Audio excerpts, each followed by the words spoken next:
Hello and welcome to the Trending Now podcast for this Friday, December 6, 2024. I'm Louie Butko. Thanks for joining us today as we recap the week that was on Trending Now, which you can catch every Monday to Friday, 7 p.m., 11:30 on CHCH, CHCH.com, and streaming live on our Trending Now YouTube page. Doing things a little bit differently today, and we'll get to that in just a second, but I'm very pleased to start off the show and have him for the full show, the news director of CHCH, Mr. Greg O'Brien. Greg? I almost panicked there because I almost forgot your last name. There was like a half second there where I'm like, Greg O'Brien, thanks for doing this. We should mention there were a couple shows that were missed this week. There is something wicked. Something's going around. Something wicked going around the CHCH newsroom. We are running on fumes, somewhat literally sometimes, but there's a sickness going around, and it's at CH right now. There is. We've had a number of people knocked out, and editing or on air, on staff, are like, holy cow. It's been a week, so we've had to, Trending Now, fortunately and unfortunately is the one show we can repeat, because the trends don't die away right away, so we can show the day before show today if we need to. Today we won't need to, thankfully, but we do have to do that sometimes because we are here. We don't have a cast of thousands to call upon from other stations or other brands other news brands. We have what we have here at CHCH News, and kudos to the entire staff this week for really busting their asses, really. Yes. Manisa, normally when I have Manisa on here, I usually give her a special shout out. This week, more than ever, I think, I've talked to her a couple times today, just a little check-ins. Hey, how you doing? Yeah. Hey, how's it going? Please don't take my hat off, but she's done an amazing job. And again, we've talked about Trending Now and just the evolution of it. It's been 2 years since October. The mission of the show has still been the same, but it's been interesting to see all the bodies kind of come in and go, and it is a difficult show to pick up because you really do have to be on top of everything. Yeah, exactly. Right? It's not like you show up at 10 a.m., as a reporter, general reporter, you check in with Joanna at assignment. Here's your story for today. You do the story, you move on. A lot of these trends, especially when we talk like Trump, Trudeau, they're trends that extend over weeks or months, and you really do have to be tuned in almost all the time for this show. Yeah, and they're ongoing and they're complex. And it's not just the politics as well. Which that's sort of my thing. I can definitely follow along with politics, but you start talking about Kendrick Lamar and other things like that, and I'm like, wait, what?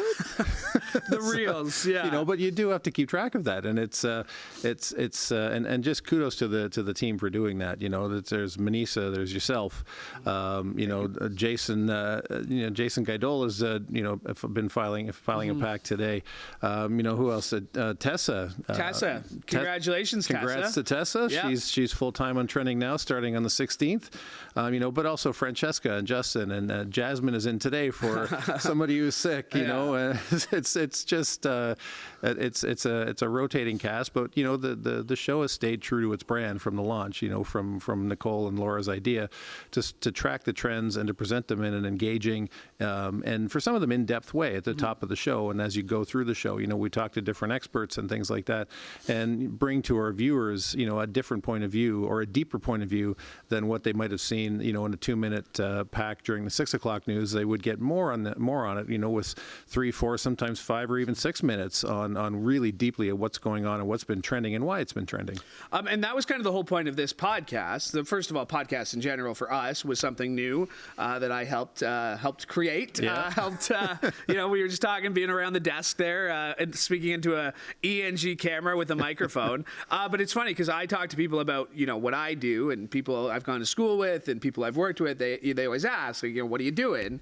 And, I'm doing podcasts. I'm filling in here and there, but my main job is podcasts. And they ask, if I like it, and of course I do, but they ask what I like about it. And it is that idea that you get to go deeper into the conversation, right? It is so cliched, and I think it's one of our taglines and maybe one of our ads, go deeper into the conversation. It is. But it's cliche because it's true. Yeah. I can have a 20-minute conversation with a politician or something like that, as opposed to a 20-second soundbite where, they might feel like they were misrepresented, and we always try our best to make sure that they're not. But having that full conversation, and I just like talking. So if you're going to put a microphone in front of me and pay me to talk in front of the microphone, I'm going to do it. and you're good at it. Oh, yeah, that's what I was looking for. That's the clip, Anissa. That's the clip. And and honestly, you're really good at it. I appreciate that. It's and that's the thing. We're doing news, and it's so fast, right?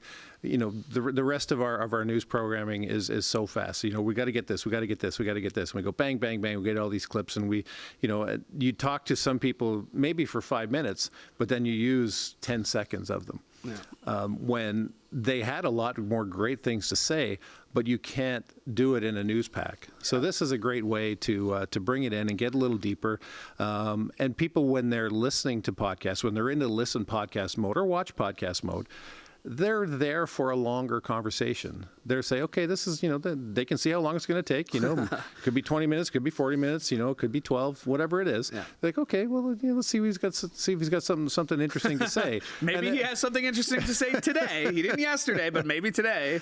Yeah. But that's exactly what we need to do. That's what we need to branch out into. And we take it's a digital platform, so we can take that extra time and get into it. And it's really, it's an old-fashioned talk show kind of thing where, it's you and I going back and forth.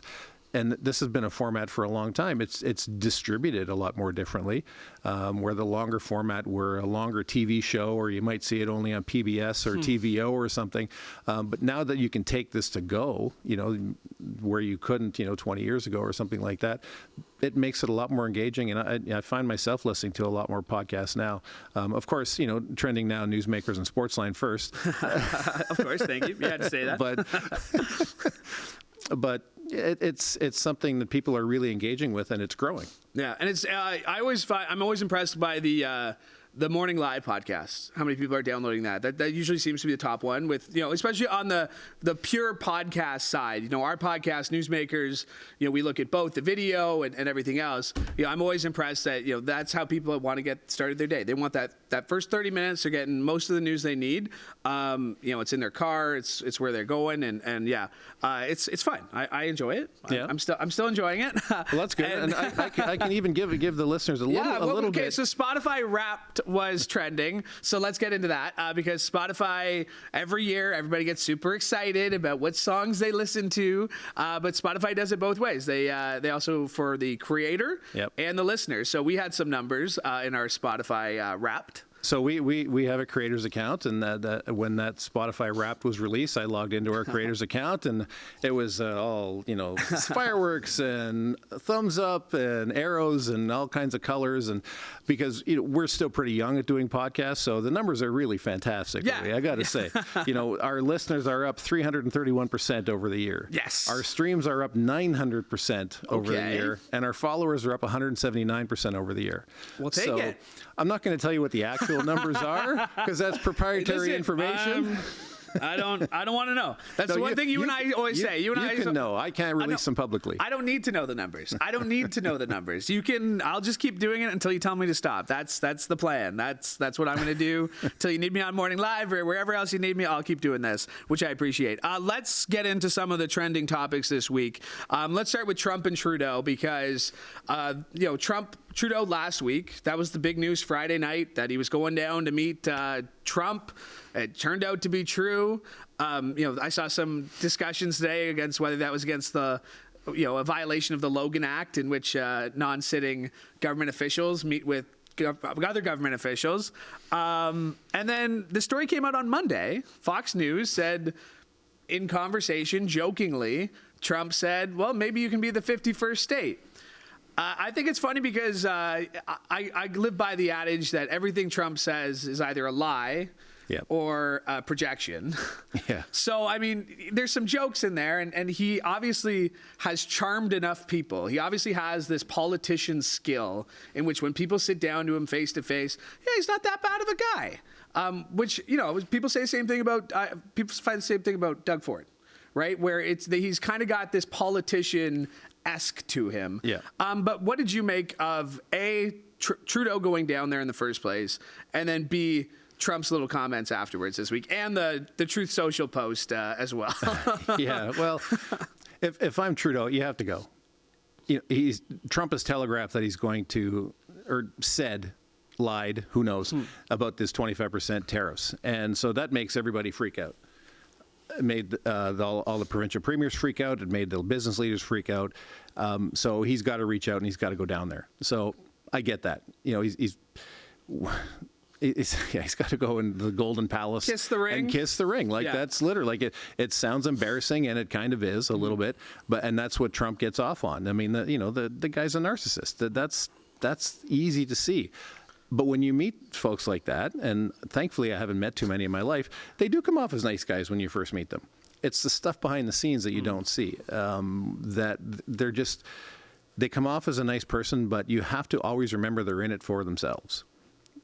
And everything Trump has done his entire life points to that. There's nothing changing about the guy.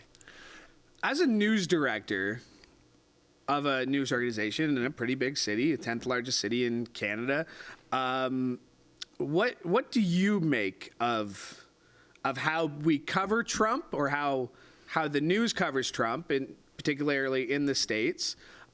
Whether they do it right, whether they've screwed up along the way for him to be reelected. Because I've always said that if you look at this guy, and I said this going into the election, if you lined up Kamala Harris and Donald Trump, you listened to what they said, you looked at their record, again, their actual words, the way they speak, it should have been no contest. But it should have been. I said to somebody when I was on vacation before the election that a can of tomatoes should be able to beat Donald Trump. But there's clearly a chunk of a large chunk of the American people who will never vote anybody but Republican, no matter who it is. And they clearly wanted some kind of change. Because if you look to the middle class in the States and in Canada, you can get, when talking to people, a bit of a sense of hopelessness that nothing's ever going to change. And I think that tipped over in this election in the States, where people's like, okay, well, if nothing's ever going to change, let's blow it up. And who can blow it up? This guy. Wasn't that 2016, though? Wasn't that the same argument to be made the first time around? Well, in 2016, I remember being a lot of talk about checks and balances. There's lots of checks and balances to keep this guy checked and balanced. And we saw in those 4 years that they're not there if you choose to ignore them. And that's what's happening now. He's like, look at the raft of unqualified people he wants to appoint to cabinet positions, who are, one of them, Matt Gaetz, had to quit or had to take his name out of the running because he's after he quit. Yeah. After he quit Congress, and then he took his name out of the running. Yeah, exactly. For reasons he's being investigated as a sexual predator.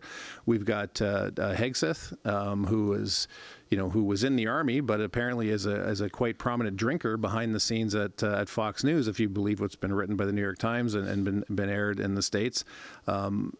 So to bring it back to Trudeau, I mean, he had to go down there and talk to him. And now back to that 51st state comment, not a funny joke. You think about the size of the U.S. military and the size of the U.S. economy, we need them. As the Arctic melts, we're a boat ride away from Russia. We need their help. If he starts to think of us as the 51st state, then what's to stop him from, chasing drug cartels or people he just doesn't like into our country using the U.S. Army or Special Forces? To me, that's a real threat. You can't just say it's a 51st state. Or, ha. No. What if Trudeau had said, yeah, well, how about Maine or Washington as Washington State? That could be the 10th and the 11th and 12th province. Yeah. What?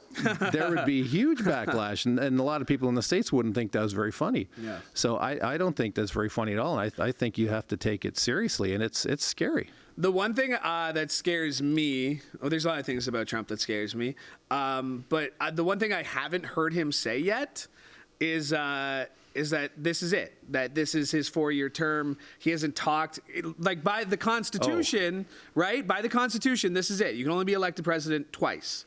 Yeah. So, but he hasn't said that. He hasn't given any indication that, the first time he jokes that he can't wait to run again, excuse me, in 2028, that's when I'll get a little worried. You mentioned Hegseth, you mentioned Matt Gaetz. Let's get into Hegseth a little bit, because I was talking to you before this that I thought it was so far.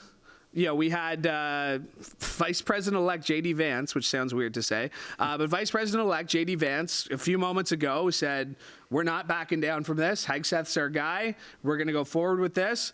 But it seems like, and again, the Fifth Estate is doing its job. Yeah. The New Yorker, New York Times, The Guardian in the UK have all put out these stories about his drinking, sexual assaults, all these things that are following Pete Hegseth. His mom writing him a very mean email, and then advocating for him. It does seem like if democracy is going to hold, and not to get too extreme, if democracy is going to hold in the U.S., good journalism is going to be a huge part of that. Yeah, and you've seen a lot of good journalism, even through the election. There was a lot of complaints about how Trump was covered and how Harris was covered, and vice versa. And even before then, how Biden was covered, and they concentrate on his slip-ups and that sort of thing. But that's fair. That's something you can't just ignore the fact that Biden is an elderly gentleman, and is he capable of serving another 4 years. And they started to observe that about Trump as well. So there seems to be some digging and some good digging into these candidates, which seem to be having some effect on the support they may or may not get when there's confirmation hearings into these folks. So it'll come down to, in the end, are they egregious enough, terrible enough people where enough Republicans are going to say no to their leader. I hope there are some out there that will say no. This. I mean, that's why Getz left, I believe, because there were enough Republicans that said, "No bloody way." Yeah. Are there enough to vote against Hegseth? I guess we'll see. Yeah. Or any of the other ones, like the wrestling CEO who's going to head up the Department of Education. Which he wants to eliminate. Yes. Tulsi Gabbard, who wants to be in charge of the National Intelligence. Oh, yeah. Apparently her Senate confirmation hearings, they're requesting that it be behind closed doors because there's so much dirt on her. It's pretty incredible. And again, listening to some of these shows that, U.S. politics, all this stuff, it's, Hegseth on his own is unqualified for this job. Yeah. Hegseth, as someone who served in the military, because you served in the military does not make you, guys or people before him were commanders or major generals or all these things and decorated veterans. Pete Hegseth served, good for him, never knocking anyone for serving their country, but that was it. And then he became a Fox News host, and I think he's one of 3 Fox News hosts who have been appointed to cabinet positions. So, and then there's the whole Kash Patel thing, which you haven't even got in terms of FBI. the FBI director that thinks the FBI is the deep state and wants to get rid of it too. He wants to close the Roosevelt Building, make it a museum of the deep state. Oh man, it should be interesting. I was just looking at the calendar here. January 6th is 1 month from today. That's when the votes will be, they do the whole thing. And then January 20th is Inauguration Day. Yep. What are you expecting post-Trump, post-inauguration? Do you think it's going to be drastic day one stuff? Or do you think it's going to be, okay, pump the brakes? What do you think? I think the Trump administration is probably hearing from enough border businesses in the United States to say the tariff thing is a bad idea, a really bad idea, because especially for the auto industry. And, they need our lumber, and they need the auto industry doesn't need our lumber, of course, but they need the parts that are made here. We get the parts from there, make stuff here. And all of the major car manufacturers are U.S. companies with significant multi-billion dollar investments here. I would imagine sometime before January 20th, the Canadian government will make some sort of gesture or make some sort of investment or announcement that Trump will be able to point to and say, "See, I threatened them and they acted. I'm master negotiator." Yes, and he'll peel back potentially on some of the tariffs. It's a bit of a stickier wicket for Mexico because of the number of people flowing across the border, the amount of drugs flowing across the border from the southern border. So does some stuff come from Canada? Sure. But most of the illegal guns and fentanyl in Canada comes from the States. Like, let's be real. More immigrants sneak into Canada than to the U.S. from Canada. Yeah, over the northern border. It's a significant difference. So will he be able to point, but the same thing exists on the southern border, that Mexico is very important for the U.S. economy as well. So will the Mexican prime minister make some sort of announcement or to undertake some kind of action to where Trump could also say, see, I made them act too. Whether it's true or not doesn't matter. Whether it's true or not doesn't matter. That is the news director, 2024. Not for us. No, I know what you mean. I know what you mean. I'm just messing with you. While we're on U.S. politics, let's talk Hunter Biden. Biden said his, everybody said that he would not pardon. And then he comes out with what many analysts called the most blanket pardon since Nixon. Yeah. Basically said anything my son has done from 2014 to 2024, he is pardoned from, which is pretty incredible. You saw Tommy Tuberville, one of the senators from Alabama, I believe, said, I would do the same thing if that was my son. But he is getting a lot of backlash on this. A, do you think it tarnishes his legacy? B, do you think he cares? I don't think he cares, and I really don't think it has much, it tarnishes his legacy. The guy's served in politics for 40, 50 years, whatever it is. But it was a stupid thing to do politically because it's hypocritical, very hypocritical. And it goes back on what it turns around what he said he was going to do is to not pardon him. But we're coming into 2 years of complete Republican rule, on both houses and the presidency. Who's going to remember when Hunter Biden was pardoned in 2 more years when they have their next midterm elections? Nobody. Yeah. So politically is hypocritical, but as a father who has that power, and you're looking at the ring of, I want to say bad words, but I'm just going to say unqualified people that the Trump administration is putting into positions of power, I would have pardoned them too. Yeah. To get him out of the way of that. Otherwise, it's just going to be a buzzsaw, and they'd put him in jail for these charges that really would have been plea bargained down to, a fine or limited time served, if any, if it was anybody else. Which is what he said in his statement. He said he was the target. If he was anyone else, not by. And again, I think Joe Biden, if there's one thing you can say about him, is he is a passionate father. Yeah. Obviously cared a lot about his son, Beau. How many times he said that it should have been Beau up there instead of him running in 2020 and throughout. And again, to see your own other son kind of treated like that with his own issues, right? I mean, he's had drug addictions. He's battled his own stuff. It's pretty interesting to see just the flip. And I'm curious, what is Joe Biden's legacy, right? I mean, you beat Trump once, but then you gave it up and the person you let run didn't win. Like, I don't know, like Joe Biden's legacy in general. He was president. He got to be president. He served 40 years. How he's going to be remembered, I think is going to be pretty interesting. Well, I mean, the U.S. economy is in pretty good state right now. That could be something. Unless you ask Republicans. Unless you asked anyone voting going into this election who seemed to think the economy was shit. Yeah, it's they just media literacy is pretty bad right now, Greg. They don't believe the truth. It's weird that there's an alternate reality out there. That the U.S. economy is clipping along really well, and a lot of that has to do with Biden's policies. So, is that his legacy? I don't know. I mean, you're not going to see people say, "Oh man, it was pretty good a couple of years ago," unless there's only if there's a really huge downturn when Trump acts on whatever he's going to be doing. Tax cuts for billionaires and tariffs for other countries. I mean, we've seen what he's done. And he's letting the billionaires kind of run the show. Literally, yeah. The most prominent one being Mr. Musk. We were going to try and go the whole show without mentioning Elon Musk. Come on, Greg. Great conversation. You and I could go for days. Anything else caught your eye this week, though?